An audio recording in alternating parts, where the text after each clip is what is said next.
मणिपुर की घटना पर सुप्रीम कोर्ट के चीफ जस्टिस चंद्रचूड़ साहब ने संज्ञान लिया है और सरकार को साफ साफ कह दिया है कि अगर स्थिति नहीं संभलती है तो हम पर छोड़ दीजिए, हम देख लेंगे। और सुप्रीम कोर्ट की ये टिप्पणी सरकार को काफी महंगी पड़ने वाली।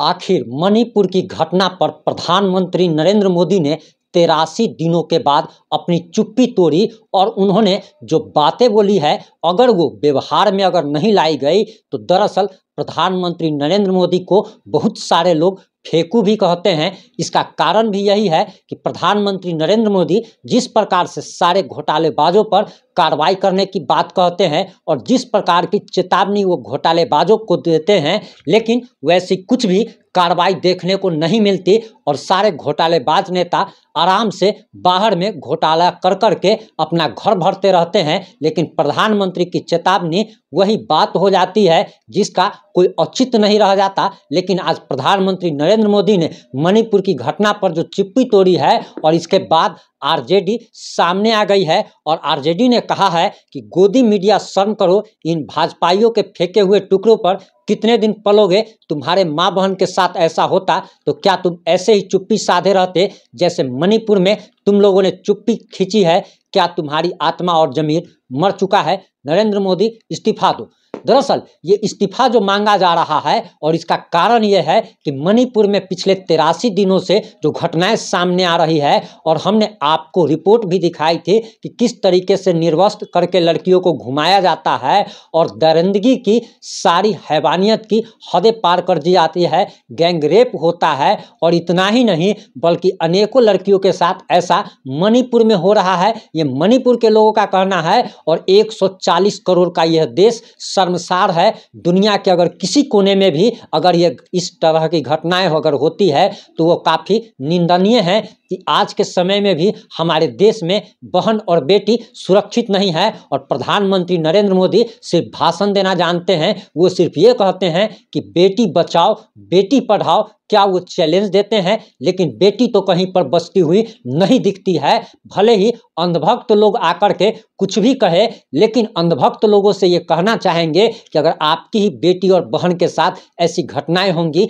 तो फिर भी क्या आप नरेंद्र मोदी जिंदाबाद के नारे लगाते रहेंगे और सरकार से सवाल नहीं पूछा जाएगा? तो आखिर सवाल क्या पाकिस्तान के प्रधानमंत्री से पूछा जाएगा? जब देश की बागडोर हमने मोदी के हाथ में दी है तो सवाल भी मोदी से पूछना बनता है। जो मोदी 56 इंच का सीना लेकर के घूमते हैं, आखिर उनका 56 इंच का सीना कहाँ चला जाता है, ये समझने वाली बात है। और सबसे बड़ी बात तो यही है कि अगर यही चीज बिहार में अगर हुआ रहता तो जंगल राज का आलाप होते रहता। और हम भी जब भी बिहार में कुछ भी घटना होती है तो जंगल राज कहते हैं, तो मणिपुर में जो भी कुछ हो रहा है वो भी किसी जंगल राज से कम नहीं है। आगे हम आपको प्रधानमंत्री नरेंद्र मोदी का वो बात सुनाने वाले हैं कि उन्होंने कार्रवाई को लेकर क्या कहा है। लेकिन उससे पहले एक जानकारी आपको और देते चले कि ये सब कुछ जो कुछ भी हो रहा है प्रधानमंत्री के नाक के नीचे हो रहा है। इस देश का बागडोर प्रधानमंत्री नरेंद्र मोदी के हाथों में है और देश में अगर कुछ भी होता है तो उसकी जिम्मेदारी नरेंद्र मोदी को लेनी पड़ेगी।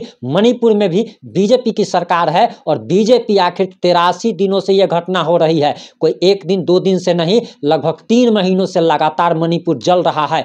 सैकड़ों घर जला दिए गए, सैकड़ों लोग मारे गए, हजारों से ज्यादा घर जला दिए गए। कितनी बहन बेटियों के साथ कुकर्म हुआ है ये बताना बड़ा मुश्किल है। भावनाओं में शब्दों में अपनी भावनाओं को व्यक्त करना कितना मुश्किल है ये हम आपको बता नहीं सकते, शब्दों की कमी पड़ रही है। आगे आपको हम प्रधानमंत्री नरेंद्र मोदी की वो बात सुनाने वाले हैं, लेकिन आप सबका भी फर्ज बनता है कि मोदी से सवाल ये जरूर पूछा जाना चाहिए कि आखिर 83 दिनों से आप कहाँ सोए हुए थे और 83 दिनों के बाद आज आपकी नींद क्यों टूटी है, और अगर टूटी है तो आप इस पर क्या कार्रवाई करने वाले हैं वो भी जनता को बताना चाहिए। क्योंकि हम लोग महीनों से सुनते आ रहे हैं, सालों से सुनते आ रहे हैं कि ये लोग घोटालेबाजों को जेल भेजने की बात करते हैं। कहाँ राहुल गांधी जेल गया? इनसे जरा सवाल पूछ लीजिए मोदी जी से कि राहुल गांधी कहाँ जेल गया।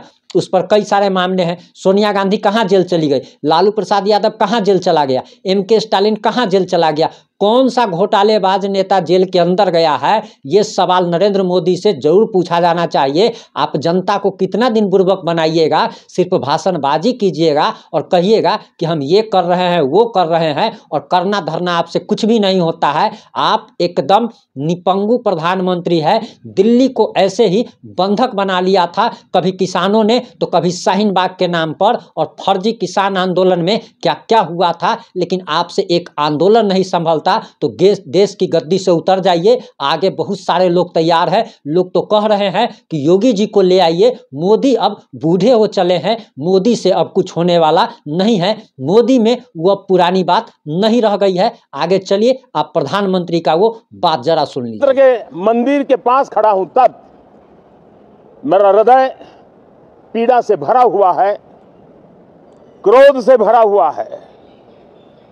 मणिपुर की जो घटना सामने आई है, इनको किसी भी सभ्य समाज के लिए यह शर्मसार करने वाली घटना है।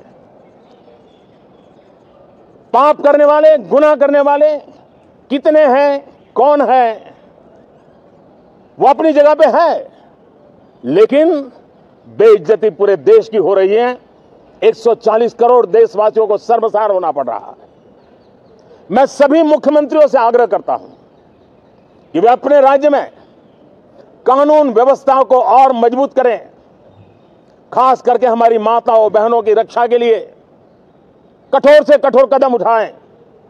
घटना चाहे राजस्थान की हो, घटना चाहे छत्तीसगढ़ की हो, घटना चाहे मणिपुर की हो, इस देश में, हिंदुस्तान के किसी भी कोने में, किसी भी की राज्य सरकार में राजनीतिक वाद विवाद से ऊपर उठ करके कानून व्यवस्था का महात्मा है, नारी का सम्मान, और मैं देशवासियों को विश्वास दिलाना चाहता हूं, किसी भी गुनहगार को बख्शा नहीं जाएगा। कानून अपनी पूरी शक्ति से, पूरी सख्ती से एक के बाद एक कदम उठाएगा। मणिपुर की इन बेटियों के साथ जो हुआ है, इसको कभी माफ नहीं किया जा सकता है। आपने प्रधानमंत्री नरेंद्र मोदी जी का तड़कता भड़कता भाषण पूरा सुन लिया होगा, तो अब आगे बताते चले कि प्रधानमंत्री जी कह रहे हैं कि वे काफ़ी दुखी हैं, इस घटना से काफ़ी दुखी हैं। तो सबसे बड़ी बात तो ये है कि प्रधानमंत्री जी आप पिछले 3 महीनों से कहाँ सोए पड़े हैं। आपकी केंद्र में सरकार है, मणिपुर में आपकी सरकार है। आपकी सरकार अगर कंट्रोल अगर नहीं कर पा रही है, तो वहाँ के मुख्यमंत्री को क्यों नहीं बदला जा रहा है, वहाँ पर राष्ट्रपति शासन क्यों नहीं लगाया जा रहा है। और अगर आप वैसी कोई भी अगर कार्रवाई अगर नहीं करते हैं, तो बिहार के जंगल राज पर और ममता बनर्जी के कुशासन पर सवाल करने का भी आपको कोई हक नहीं है, क्योंकि आप सब वही हैं। सारे नेता एक ही थैली के चट्टे बट्टे हैं। हर एक के राज्य में मौतें हो रही है। अगर वही बिहार में हो रहा है तो जंगल राज है, तो मणिपुर में जो हो रहा है वो कौन सा राज है, वो आपको इस बात का भी खुलासा जरूर करना चाहिए। और आखिर आपका 83 दिन से गृह मंत्रालय क्या कर रहे हैं, आपके चाणक्य कहे जाने वाले अमित शाह क्या कर रहे हैं, इस बात का भी जवाब जनता जानना चाहती है। ये 140 करोड़ लोगों का देश है, और आज पूरी दुनिया में ये देश शर्मसार हो रहा है। और शर्मसार होने की वजह सिर्फ और सिर्फ आप है, क्योंकि जब ये घटना की शुरुआत हुई थी, आपसे देश नहीं संभल रहा है। कोई भी आंदोलन कहीं पर भी कोई भी शुरुआत कर देता है और आपसे कुछ भी नहीं संभल रहा है। मणिपुर के लोग कह रहे हैं कि सरकार की तरफ से कोई सुरक्षा नहीं मिल पा रही है, जो जैसे चाह रहा है वैसे किसी की बेटी बहन के साथ बदसलूकी कर रहा है, दुष्कर्म की घटना को अंजाम दे रहा है। तो फिर आखिर आपको प्रधानमंत्री पद पर रहने का कोई हक नहीं है। आप उठाइए झोला और चले जाइए हिमालय की तरफ। अब आगे योगी जी अब आकर के देश को संभालेंगे और वो बताएंगे इन उपद्रवियों को कि आखिर सरकार क्या कर सकती है और उपद्रव करने वालों पर सरकार क्या कार्रवाई करती है। वो चीज़ जनता देखना चाहती है। अब योगी जी को प्रधानमंत्री के पद पर, और आपको जनता चाहती है कि अब आप झोला उठाइए और हिमालय की तरफ आप निकल जाइए। क्योंकि आपको जिस 56 इंच के लिए आपको प्रधानमंत्री पद पर लाया गया था वो आप नहीं रहे। अब जनता इनको ऐसे ही दुत्कार रही है। ये जो शब्द हमने आपको बताया, ये सारे के सारे शब्द अब लोग सवाल कर रहे हैं, प्रधानमंत्री नरेंद्र मोदी से सवाल कर रहे हैं और प्रधानमंत्री नरेंद्र मोदी जी से इस सवाल का जवाब जनता मांगना चाहती है। वीडियो को ज़्यादा से ज़्यादा शेयर करें, जुड़े रहें हमारे साथ। जय हिंद, जय भारत, जय जय बिहार।